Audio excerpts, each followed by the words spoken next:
Hello friends, அனைவருக்கும் வணக்கம். Welcome to my channel ஆச்சி மலர் கொடி. எல்லோரும் எப்படி இருக்கீங்க? நல்லா இருக்கீங்களா?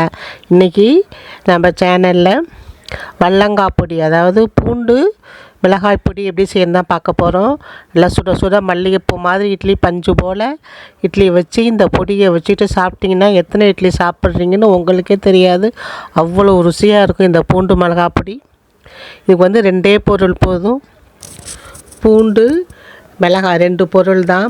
இந்த பொருளை வந்து வறுத்துட்டு நம்ம அரைச்சி பொடி பண்ணி வச்சுக்கிட்டோம்னா 1 மாதம் கூட கெட்டு போகாமல் அப்படியே இருக்கும். இது வந்து இட்லி, தோசை, சப்பாத்தி, தயிர் சாதம் இதோடலாம் வச்சுட்டு சாப்பிட்லாம். இது வந்து பூண்டு ஊறுகான்னு சொல்லலாம். இந்த பூண்டு மிளகா பொடியை இதை வந்து ஹாஸ்டலுக்கு போகிற பிள்ளைங்களாம் செஞ்சு கொடுத்தீங்கன்னா அவங்களாம் ரொம்ப வச்சுக்கிட்டு சாப்பிடலாம். ரொம்ப நல்லாயிருக்கும் இந்த பூண்டு பொடி. இதை வந்து எங்கள் அம்மா வல்லங்காய் பொடின்னு சொல்லுவாங்க. அது என்ன காரண பெயர்னு தெரியல, தெரிஞ்சவங்க எனக்கு சொல்லுங்கள். இந்த பூண்டு மிளகா பொடிக்கு ஒரு கைப்பிடி அளவுக்கு மிளகாய் எடுத்து வச்சுருக்கேன். அதே கைப்பிடி அளவு பூண்டும் மிளகாயும் சரி சம அளவுக்கு எடுத்துக்கணும். அந்த கைப்பிடி அளவுக்கு பூண்டு வந்து தோல் உரித்து எடுத்து வச்சுருக்கேன் பாருங்கள். மிளகாய் பூண்டு 2மே எடுத்து வச்சுருக்கேன். இப்போ இதை நம்ம வறுக்கணும். வறுக்கிறதுக்கு காமிக்க இது வந்து காம்பை இப்போ கிள்ள வேண்டாம். காம்பை கிள்ளிட்டு வறுத்திங்கன்னா வந்து உள்ள விதையெல்லாம் கொட்டி அந்த விதையெல்லாம் கருக ஆரம்பிச்சிடும். அது காம்போடு வானலியில் எண்ணெயை ஊற்றி அந்த கைப்பிடி மிளகாயை அடுப்பில் சேர்த்துருக்கேன். அடுப்பை சிம்மில் வச்சுக்கோங்க. ஏன்னா மிளகாய் கருகி போகாமல் வறுபடணும். அதனால் அடுப்பை சிம்மில் வச்சுட்டு அந்த சட்டி சூட்டில் மிளகாய் வறுபடுற அளவுக்கு வறுத்து எடுத்துக்கோங்க. நல்லா வறுபட்டால் தான் பொடியாக நுணுக்க வரும் மிக்சியில். அதனால் இப்போ வறுத்து எடுத்துக்கோங்க. அடுப்பு சிம்லேயே இருக்கட்டும். அடுப்பு சிம்மில் வச்சுக்கோங்க மறக்காமல். இப்போ பொன்னிறமாக கிளறி விட்டுக்கோங்க. அப்போ தான் மேலேங்கிலும் எல்லா மிளகாவும் நல்லா வறுபடும்.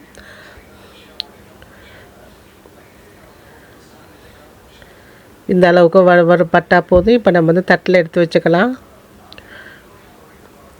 இப்போ எல்லா மிளகாவும் தட்டில் எடுத்து வச்சுட்டு சூடு ஆறட்டும். சூடு ஆறின பிறகு இதோட காம்பெல்லாம் கிள்ளிட்டு தான் பொடி நுணுக்கணும். இப்போ நான் காம்பு கிள்ளாமல் வறுத்துருக்கேன். அடுத்து காம்பை கிள்ளிடுவோம். அந்த எண்ணெயிலேயே நம்ம தோல் உரித்து வச்சுருக்கிற பூண்டையும் சேர்த்து வறுத்துக்கலாம். நம்ம 1 மாதத்துக்கு வெளியிலேயே வச்சுருக்கலாம். ஸ்டோர் பண்ணி வைக்கணும், ஃப்ரிட்ஜில் வைக்கணும்லாம் தேவையில்லை. அதனால் இந்த பூண்டெல்லாம் கொஞ்சம் வதக்கிட்டு இது பண்ணி இந்த ஈரத்தன்மை இல்லாமல் இருக்கும்.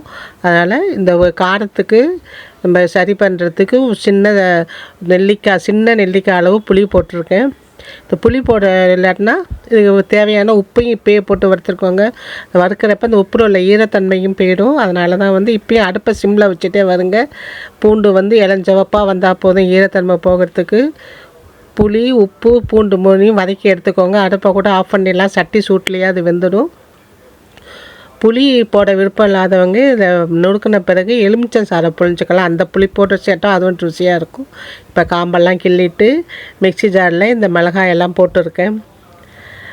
நான் காம்போடு போட்டு அரைச்சிங்கன்னா காரத்தன்மை ரொம்ப குறையும். அது டேஸ்ட் கொஞ்சம் வேறு மாதிரி ஆகிடும். இப்போ இதை நுணுக்கிட்டு காமிக்கிறேன். குறைன்னு நுணுக்கணும். பல்சு மோடில் போட்டு அரைங்க. அப்போ தான் இந்த மிளகாய் நல்லா ரொம்பவும் மசியாமல் கொஞ்சம் குறைப்பாக இருக்கும். இப்போ நான் அரைச்சி கொண்டு காமிக்கிறேன்.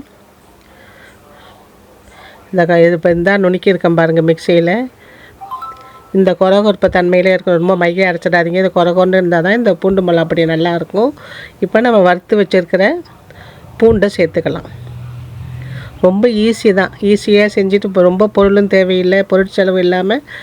இது உடம்புக்கும் நல்லது. உடம்புல வாய்வு பிரச்சனை உள்ளவங்களாம் இந்த பூண்டு பொடியை சாப்பிட்டிங்கன்னா இந்த உடம்புல உள்ள வாயுத்தன்மையெல்லாம் போயிடும். இப்போ நான் பூண்டையும் சேர்த்து நல்லா அரைச்சிட்டேன் பாருங்கள். இந்த அளவுக்கு இருக்கும். இதை அரைச்சிட்டு வந்துட்டோம்னா இப்போ நம்ம இதில் இந்த பொடிக்கு எண்ணெயை ஊற்றி சுத்த போகிறோம். இது நல்லெண்ணெய், செக்கில் நல்லெண்ணெய். நல்லா ஒரு 50 மில்லி எண்ணெய் கிட்டத்தட்ட ஊற்றிக்கோங்க. ஊறுகாய் மாதிரி நல்லா பூண்டும் மிளகாயும் நல்லா இதில் ஊறி இருக்கும். வச்சு சாப்பிட ரொம்ப நல்லாயிருக்கும். மிக்சியில் அரைச்சி கொண்டு காமிக்கிறேன் பாருங்கள். இதுதான் பூண்டு மிளகாய் பொடி. பூண்டு ஊறுகான்னு சொல்லலாம், வல்லங்காய் பொடின்னு சொல்லுவாங்க. அற்புதமான இந்த பூண்டு மிளகாய் பொடி இட்லிக்கு வச்சு சாப்பிட்டிங்கன்னா அற்புதமாக இருக்கும். தோசைக்கும் சாப்பிடலாம். எப்போதும் சாம்பார், தேங்காய் சட்னி, வெங்காய சட்னின்னு இல்லாமல் எல்லாம் இது மாதிரி பூண்டு மிளகாய் பொடியும் செஞ்சு சாப்பிட்டு பாருங்கள். ரொம்ப அற்புதமாக இருக்கும். காலை டிபன், நைட் டின்னருக்கெல்லாம். இந்த வீடியோ உங்களுக்கு பிடிச்சிருந்ததுன்னா சேனலை சப்ஸ்கிரைப் பண்ணி லைக் பண்ணி ஷேர் பண்ணுங்கள். தேங்க்ஸ் ஃபார் வாட்சிங். வாழ்க வளமுடன்.